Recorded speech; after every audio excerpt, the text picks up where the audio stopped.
RV prices going up, sales going down. What's going on in the industry right now? The RV industry is starting to shift, and it's not shifting in a good way. If you're thinking about buying an RV in 2026, you need to watch this video because we're going to open up your eyes a little bit. I'm Chuck with Lake to Lake. I'm an experienced RVer. I've made every mistake in the book, and my goal on these videos is to keep you from making the same mistakes I make, so you don't have to overpay or you don't have to have traveling trips that stress you out. I want you to have a pleasant time, an enjoyable time with your family when you're camping. And it starts out with buying the right camper at the right price. Let's start out with the big one. Sales are up, volume's down. So that tells us that the RV companies are making more money with less products. So what that tells me is they've raised the prices. And that's the only way they'll be able to make a profit right now is to raise the prices. And the consumers are having to pay for it. And I'm not sure this is a good correction for the industry. I realize the manufacturers have to make money, but do they have to make that much money on us, the consumers? Let's be reasonable. Major manufacturers are reporting motor home sales are up. Of course, they're up for one real reason. People with money can afford to buy a $500,000 motorhome. And you know, they're retirees, they're wealthy, and they're not on a fixed income, and money is really not an object to them. And high-end income buyers aren't concerned with interest rates because they don't have a loan. They're just paying cash for it because they have it. And needless to say, they're less susceptible to, let's just put it out there. They don't have to make payments, so payments aren't a concern of theirs. Let's face it, middle income, they don't have the $50,000, $60,000 or more to lay out for a towable, either a travel trailer or a fifth wheel. And so they're really concerned about the price and the monthly payment. And right now, the RV industry has priced them out of the market. And that's why their sales are down. It's common sense. Come on, people. Come on, manufacturers. Winnebago's second quarter earnings, they made money. Yay! Good job, Winnebago. But at what price? You know what? They sold less units and made more money. What's that telling us? They've raised the prices. Now, there also is some cost cutting in there that they've done, and they've been talking about that for the last 6 months or a year. So they've also cut back on research and development and making new products. So that's the new product line is on hold until they become profitable and can keep their costs under control and remain profitable. So basically, I think what I'm trying to say is Winnebago's figured out a way to make money, but will they be able to extend that? As the industry trends change, will it be able to adapt fast enough? Because I tell you what, once you start shutting down R&D and research and development areas of your corporation, it's hard to restaff them up. But we'll see. We'll give them credit for making money. Just want to make sure that they're still around for the long haul.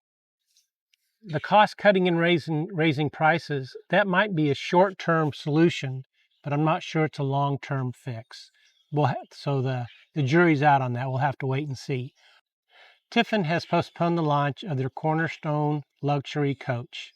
This was a Lee Tiffin project, and he's no longer with the company. Now, I think they had some great ideas in coming up with this Cornerstone luxury coach. You know, it was made for the very best and the ones that people could afford the very best.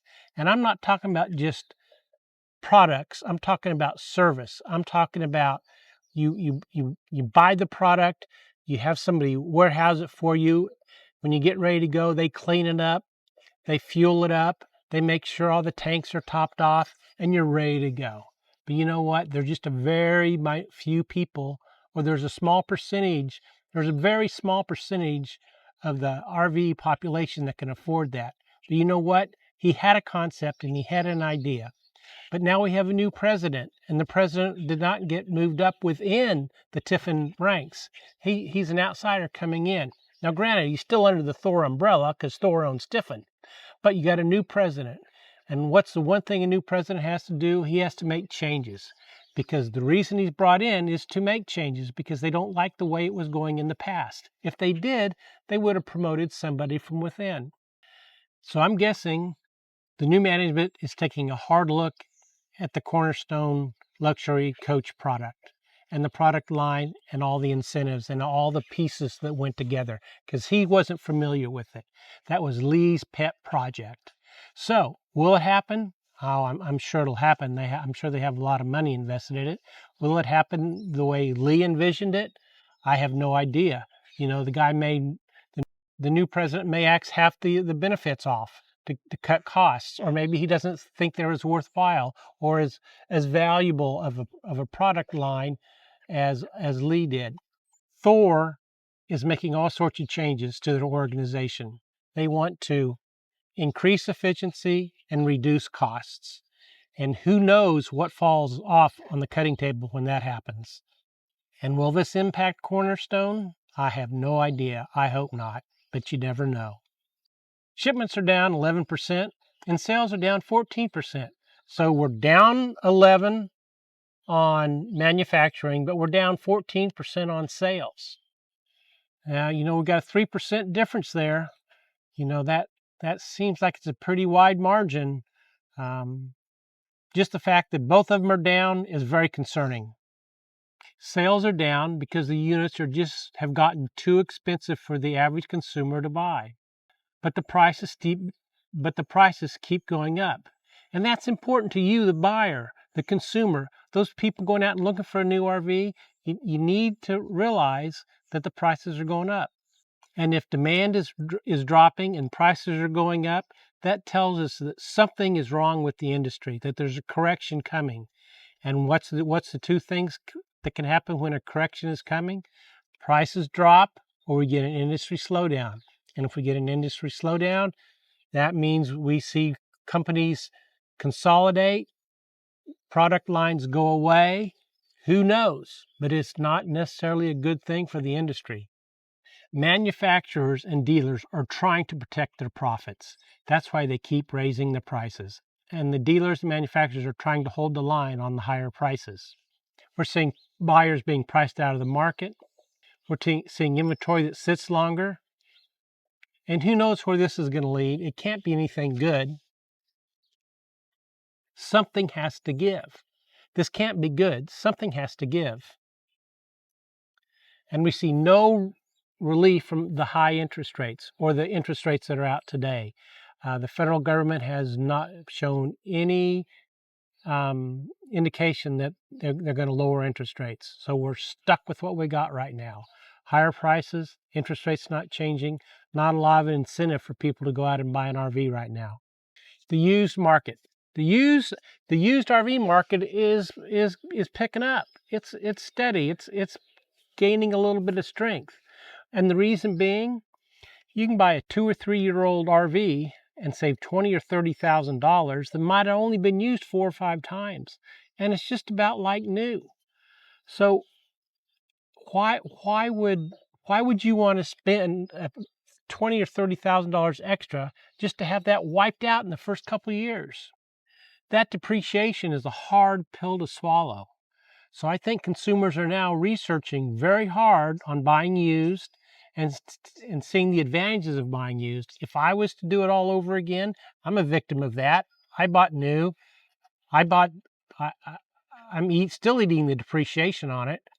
If I was to do it over again, I would buy used from a private seller and I would shop.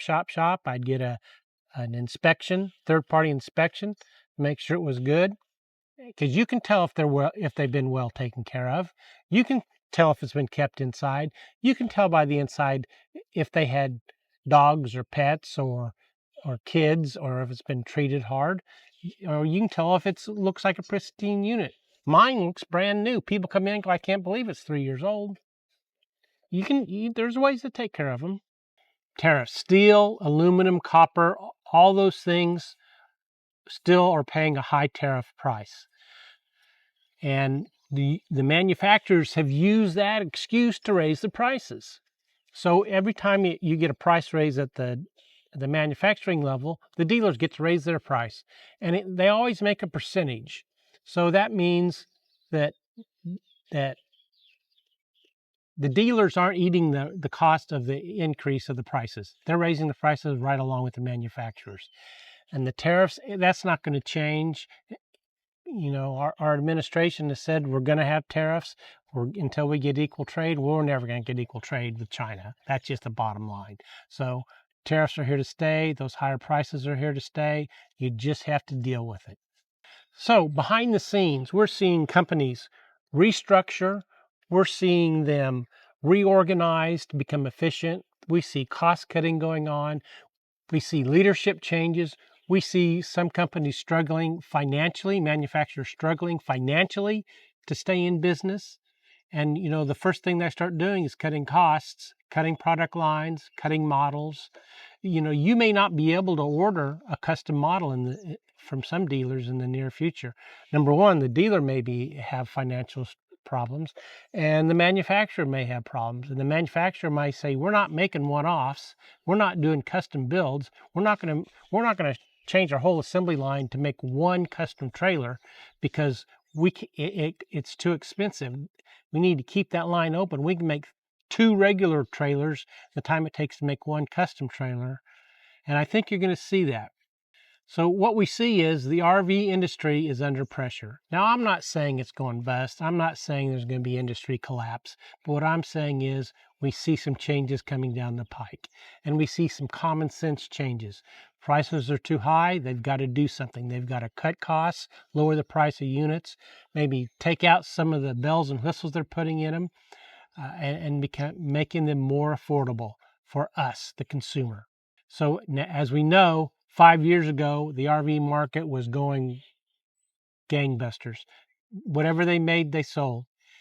And they got a little bit of hangover dealing with the reality of today. And it's taken them a while to adjust. If they'd started doing this 2 years ago when sales started declining and there was an excess inventory at the manufacturer's plants and at the dealer lots, we might not be in the predicament we're in today. All right, a little bit of good news. Campsite reservations are up. We have lots of people wanting to go camping. We have a record number of camp we have a record number of camp reservations being made. The national parks are going to go gangbusters this year after a record season last year in 2025. And we see nothing but lots of activity in the camping world. And reservations are getting a little bit hard to get.